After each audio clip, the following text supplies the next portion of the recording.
Hello, everybody. Thank you so much for tuning into this video. My name is Holda Perez, and this is my story. I am a self-made entrepreneur that grew through the ranks over the years.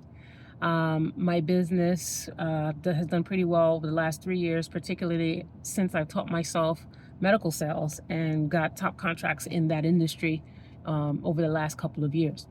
Now, while things were great, I was well on my way to my first $1 million in any business. And this year, something terrible and unfortunate happened. I realized that I was not going to be paid when my contract holder, I learned, was in trouble with the government. He broke the law, had a federal court case pending, and he was fighting out with the management company that manages the funds, and the two of them were fighting it out. I got subpoenaed by both sides. Both sets of lawyers subpoenaed me, but the end result was I was ghosted. They failed to pay me over $400,000 of commissions that I earned. I lost my company. I lost my business. I lost my employees. I lost my home. I lost my pets. I lost my Mustang. And I kept losing and losing and losing.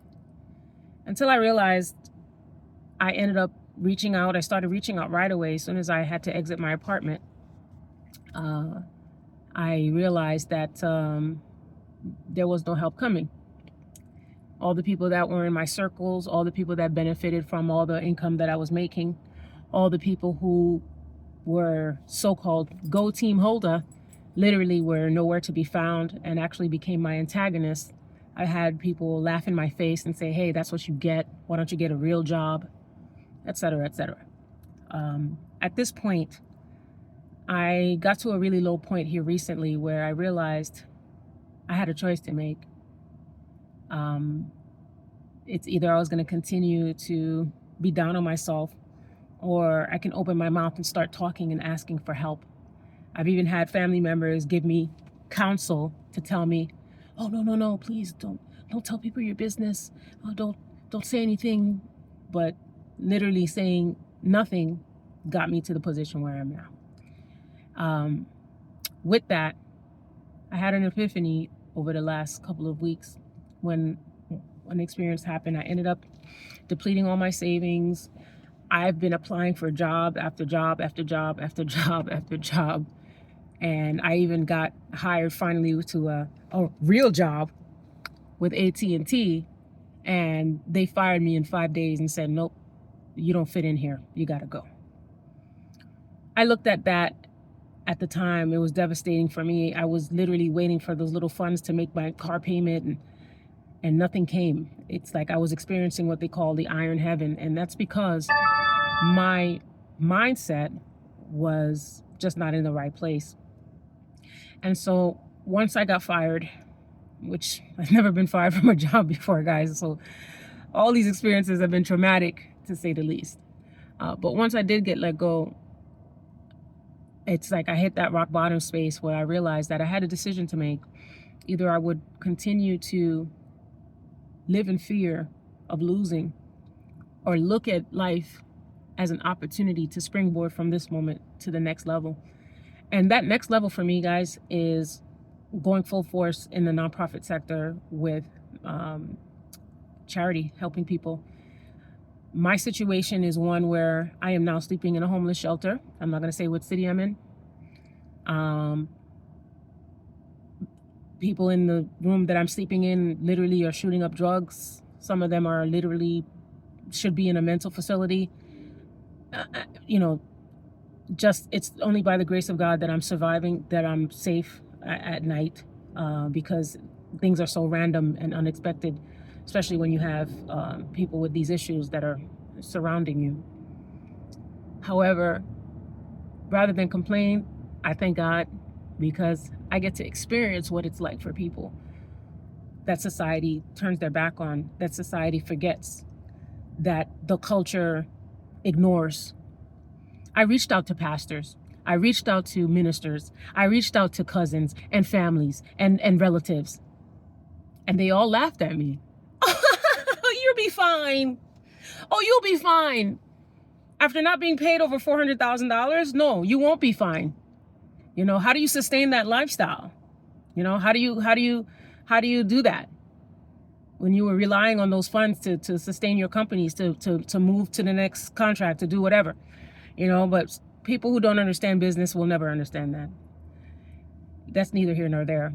But I decided that rather than be angry or be upset, I looked at it as an opportunity. I started to change my mindset. I was listening to a lot of Napoleon Hill, W. Clement Stone, a lot of motivational speakers that kind of gave me a different way to look at my situation, that God was giving me an opportunity to springboard into something great to help other people.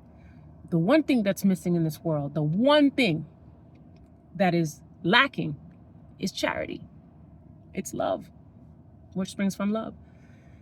And I don't want to be that person that, you know, amasses tons of wealth for myself and you know, shows off and say, hey, look at my this and look at my that. Because here's the reality, guys. You can't take any of it with you when you go. None of it. And so my life's mission, as I've come to realize, I have a gift. And that gift, believe it or not, is asking for money. That gift is being able to speak and get a result. But instead of using my gift anymore for the private sector and these greedy companies and organizations that I've been working for, I'm going to use that gift to propel my nonprofit organization that I'm partnering with. It's a transitional living. The transitional living home has already, there are 2 homes. They're full. We're working on a 3rd one. And our 501c3 status should be approved any day now. Now, with that said, in this position that I am, with all these things going on, I ended up replying to an ad for a TV show that was looking for women in business, for women in power. And I found it ironic. I said, well, yeah, this is timely, but let me just respond and see what happens. I sent in my headshot and resume, and lo and behold, they selected me for an interview. And I had that interview today. And guess what, guys? They want to hear my story. They want me to tell my story. And I told the producer, I said, hey, you know, I might be a little premature here. I gave him some anecdotes, a couple of stories that happened to me in the last 6 months. And he said, no, we want to tell your story because there are millions of people that you can inspire. There are millions of women who may be going through hardship that are just about to quit, that if they hear this story, it may inspire them to kind of go on one more day. And that's what we're in this TV production for. And I was shocked. So the caveat is this: in order to have this show produced, in order to have my episode filmed, I need to pay for a license. And that license costs $20,000. In addition to that, I'm going to need monies to travel between the city where I am and the city where the production is being filmed. And of course, living expenses for now. So I'm looking to raise $30,000. I am asking that you donate here through the GoFundMe.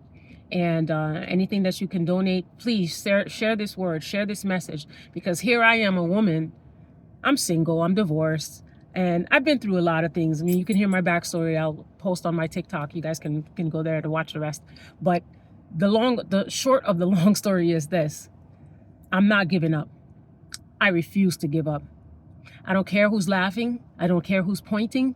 I don't care who's mocking, because I am the embodiment of charity in this world. I am the embodiment of what if Oprah Winfrey and Whitney Houston if Oprah Winfrey, Mother Teresa, and Whitney Houston had a kid, that would be me. Okay? You're going to see my name. You're going to see my face. And it's going to be for the best reasons, in that I'm really reaching out to help people in this world, because it makes no sense. You can't take the money with you. You can't take the cars with you. You can't take the home with you. That said, thank you so much for watching my video. And thanks for donating, guys. I'll see you at the top.